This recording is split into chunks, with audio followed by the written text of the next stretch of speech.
Milestone স্কুলে যুদ্ধবিমান বিধ্বস্তের ঘটনায় আরও এক শিক্ষার্থীর মৃত্যু হয়েছে। এ নিয়ে মৃতের সংখ্যা বেড়ে দাঁড়ালো 34 জনে।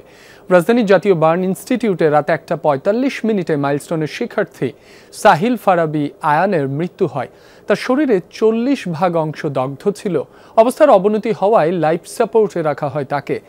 মাইলস্টোন স্কুলের ইংরেজি ভার্সনের 7ম শ্রেণীর শিক্ষার্থী ছিলেন সাহিল। বিমান বিধ্বস্তের ঘটনায় এই হাসপাতালে এখন ভর্তি আছেন 33 জন। 12 জনের অবস্থা গুরুতর।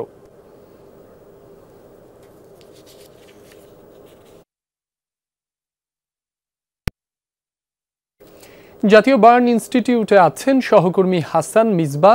সেখানকার সবশেষ পরিস্থিতি জানবো, যোগ দিচ্ছেন তিনি। মিসবা, শিক্ষার্থী সাহিলের মরদেহ কি পরিবারের কাছে হস্তান্তর করা হয়েছে কিনা? হাসপাতালে যারা চিকিৎসাধীন রয়েছেন বেশ কয়েকজনের অবস্থা গুরুতর, তাদের অবস্থা এখন কেমন?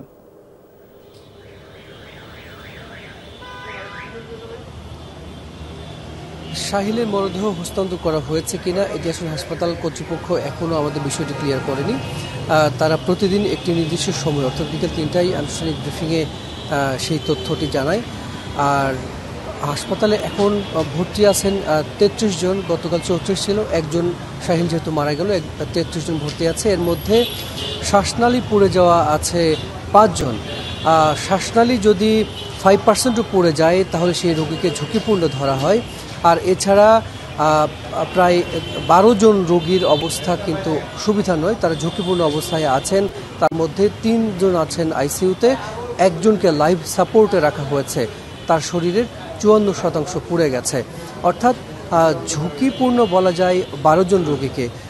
বাংলাদেশ সহ সিঙ্গাপুর, ভারত এবং চীনের যে চিকিৎসক দল, তারা প্রতিদিন সকালে 11টার দিকে তারা একটি বোর্ড মিটিং করেন।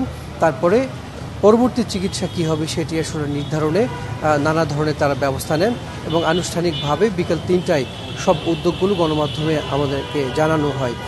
আর শ্বাসনালী পুড়ে যাওয়ার পাশাপাশি শরীরের 7 জন রোগীর দগ্ধ হয়েছে 30 ভাগের বেশি। আমরা জানি যে 20 ভাগের বেশি দগ্ধ হলে সেই রোগীকে ঝুঁকিপূর্ণ ধরা হয়। তো সব মিলিয়ে এই ছিল আমার কাছে বার্ন ইউনিট থেকে সবশেষ। মিসবা, আপনাকে ধন্যবাদ।